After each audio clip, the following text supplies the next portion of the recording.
متعدد پیشکش کی گئی حکومت کی جانب سے پہلے بھی مذاکرات کی، ابھی ماحول کافی سازگار نظر آ رہا ہے۔ اب سربراہ مولانا فضل الرحمان نے کہا کہ حکومت اور اپوزیشن کے درمیان مذاکرات پر آمادگی مثبت قدم ہے، تو یہ کس طرح سے بریک تھرو ہوا؟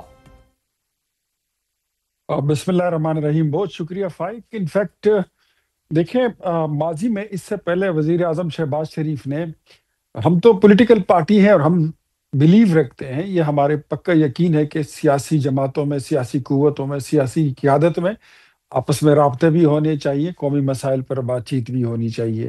اور اس کی ایک بہت بڑی مثال یہ ہے کہ جب ہم اپوزیشن میں تھے تو وزیر اعظم شہباز شریف اس وقت اپوزیشن لیڈر تھے اور عمران خان صاحب وزیر اعظم تھے۔ اس وقت بھی انہوں نے فلور آف دا ہاؤس ان کو میثاق معیشت کے لیے دعوت دی، لیکن اس کو انہوں نے انٹرٹین نہیں کیا۔ یہ ان کی ہی کمزوری ہے۔ اب یہ حکومت جب سے بنی ہے، فیبرری 2024 میں جب الیکشن ہوئے تو یہ 7ویں بار وزیر اعظم نے ان کو دعوت دی ہے، یہ 7ویں بار کہ آئیے مل کر بات کرتے ہیں۔ بات کرنے کا مقصد ہی یہی ہے کہ ملک میں قومی وحدت ہو، یگانگت ہو اور ملکی ترقی میں ہر جماعت اپنا کردار ادا کر سکے۔ گزشتہ تقریباً 2 ہفتوں میں بیرسٹر گوہر صاحب نے 2-4 بار پریس کانفرنسز میں اس بات کا ذکر کیا کہ معافی تلافی کریں، ہم بات کرنا چاہتے ہیں، ہم ڈائلاگ کرنا چاہتے ہیں، خدا را جانے دیں، بات چیت ہونی چاہیے۔ تو اس کو بھی سیریس لیا گیا۔ دوسرا، جو محمود خان اچکزئی صاحب ہیں، انہوں نے بھی ڈائلاگ کی بات کی، تو وہ ایک سینئر سیاستدان ہے، اس کو بھی سیریس لیا گیا۔ اور ساتھ ہی ساتھ یہ عمران اسماعیل صاحب اور فواد چودھری صاحب، انہوں نے بھی ڈائلاگ کی بات کی۔ تو آل ٹوگیدر جو ہے تو پرائم منسٹر نے اس کا ایک مثبت رسپانس دیا۔ حالانکہ اس سے پہلے جتنے بھی ہم نے مذاکرات کی دعوت دی ہے تو اس کا کوئی اچھا نتیجہ نہیں نکلا، باوجود اس کے کہ اسپیکر کی سربراہی میں ایک کمیٹی بھی بنائی گئی کہ جو اپوزیشن کے ساتھ اور پاکستان تحریک انصاف کے ساتھ ڈائلاگ کرے گی، لیکن اس کو بھی انہوں نے پراپرلی سنجیدگی سے اویل نہیں کیا۔ تو میرے خیال میں پاکستان تحریک انصاف کے پاس بھی اب آپشن زیادہ نہیں ہے۔ They should avail the option, اور ضروری نہیں ہے کہ جو ان کی مرضی منشا ہو وہی ہو، لیکن ڈائلاگ سے بڑی چیزیں حل ہو جاتی ہیں، بڑے راستے نکل آ جاتے ہیں، آپ کو کم از کم بند گلی سے نکلنے کا ایک راستہ مل جاتا ہے۔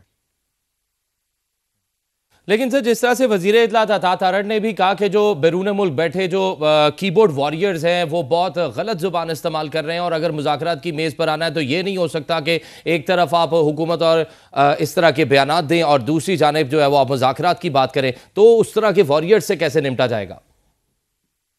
دیکھیں، جو لوگ وہاں بیٹھ کر شرارتیں کر رہے ہیں تو اس میں تو کوئی شک نہیں ہے۔ اللہ تارڑ صاحب کی یہ بات بالکل درست ہے کہ جو لوگ وہاں پر بیٹھ کر یہ شرارتیں کرتے ہیں وہ اپنی تئیں نہیں کرتے، اس کے پیچھے پی ٹی آئی کا ہاتھ ہے، اس کے پیچھے عمران خان کی خبر رسانی ہے، اور جو وہ ہماری فوج پر حملے کرتے ہیں، ہمارے فیلڈ مارشل پر حملہ آور ہوتے ہیں، پاکستانی فوج جس نے پوری دنیا میں ہمیں عزتیں کما کے دی، وہ اس پر حملہ آور ہوتے ہیں، تو ایسے لوگوں کو تو سپیئر نہیں کیا جا سکتا۔ 9 مئی کے جو کیسز ہیں وہ اپنی جگہ پر انٹیکٹ ہوں گے، جو اس کی سزائیں ہیں وہ اپنی جگہ انٹیکٹ ہوں گی، جو 190 ملین پاؤنڈ کی سزا سنائی جا چکی ہے وہ اپنی جگہ پر ہے، جو توشہ خانہ ریفرنس میں سزا سنائی گئی ہے وہ اپنی جگہ پر ہے۔ لیکن پولیٹیکل مسائل جو ہیں وہ ایک کنوکٹڈ بندے کی سزائیں ہیں، اور ہم بات کرنا چاہتے ہیں کہ بات ہو تو پولیٹیکل لوگوں سے ہو جو پولیٹیکل مسائل کو ڈسکس کریں۔ اگر آپ اس کے بدلے میں وہ مانگیں گے کہ آپ 9 مئی کو بھول جائیں، یا آپ توشہ خانہ کو بھول جائیں، یا آپ 190 ملین پاؤنڈ کی کیس میں جانے دیں یوں ہی فی سبیل اللہ، تو وہ اس طرح کی کوئی امید میرے خیال میں اگر نہ ہی رکھے تو بہتر ہے۔ ان کی اسٹریٹ موومنٹ سے نمٹنے کے لیے کیا اقدامات کیے جائیں گے؟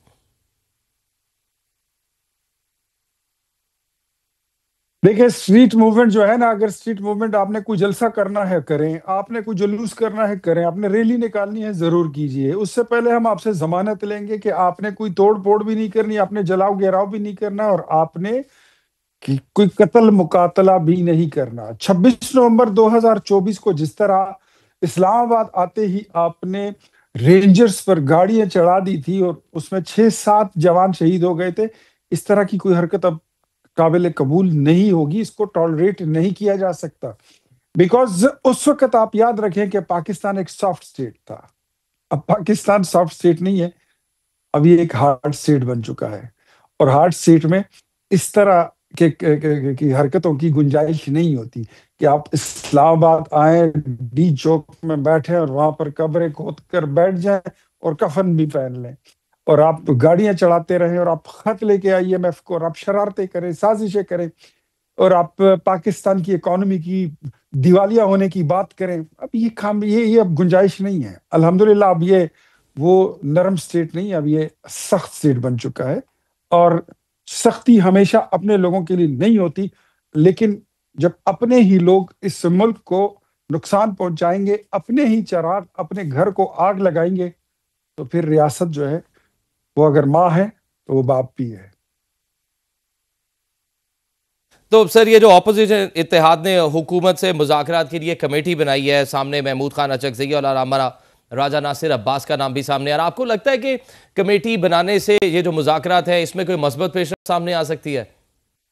جی، میں پہلے ہی آپ کو بتا دیا کہ محمود خان اچکزئی ایک سینئر سیاستدان ہے اور ایک سنجیدہ انسان ہے، تو ان سے بات بھی کی جا سکتی ہے. اور ان کی بات جہاں تک with in some certain limits of decency and constitution and law who within circle of، تو اس کو انٹرٹین بھی کیا جا سکتا ہے، اس پہ غور بھی کیا جا سکتا ہے.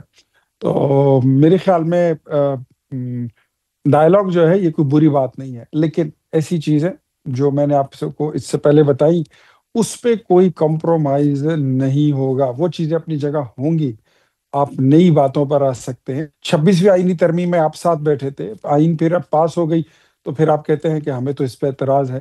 اب وہ معاملات رہے نہیں. میرے خیال میں پاکستان تحریک انصاف کے لیے زندگی گزارنا بڑی آسان ہو جائے گی اگر یہ اس بات کو سمجھ لے کہ اب عدالت میں ان کو بیٹھا ہوا کوئی ثاقب نثار یا عمر عطا بندیال یا جسٹس کھوسا جیسے ٹرکا والی سرکار کوئی نہیں ملے گی.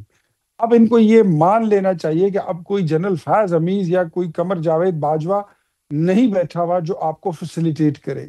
امپائر کی کیا انگلی آپ نہ کو اٹھ لگتا ہے کہ رہی ہے نہ یہی بیٹھ وجہ ہے رہی ہے، جو ابھی امپائر کا تک آپ کے ساتھ کوئی مذاکرات کی لینا دینا میز ہی کے نہیں اوپر ہے. یہ لوگ آنے کے لیے آپ تیار نہیں تھے، اب انہوں نے ریئلائز کر لیا کہ اس طرح کی کوئی طاقت نہیں ہوگی تو اب ہمیں مذاکرات ہی کرنے پڑیں گے؟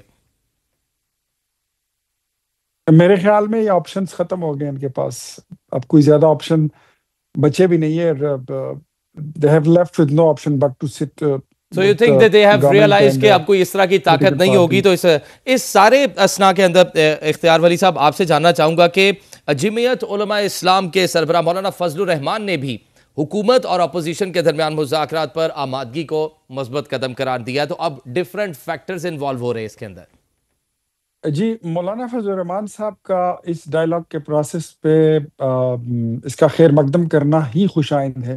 وہ ایک مدبر انسان ہے اور ایک ذمہ دار سیاسی جماعت کے ایک ذمہ دار قائد ہیں، تو ہم ان سے یہی توقع رکھتے ہیں، اور وہ اگر اس کے ڈائلاگ کا حصہ بنتے ہیں تو یہ اور بھی اچھا ہوگا. اور ہم سمجھتے ہیں کہ اب اگر کوئی ایک میثاق کی طرف ہم جائیں تو یہ زیادہ ہی بہتر ہوگا کہ کوئی میثاق ہو جائے جس میں تمام پولیٹیکل پارٹیز اس کو سائن کرے اور اس کا حصہ بنے. لیکن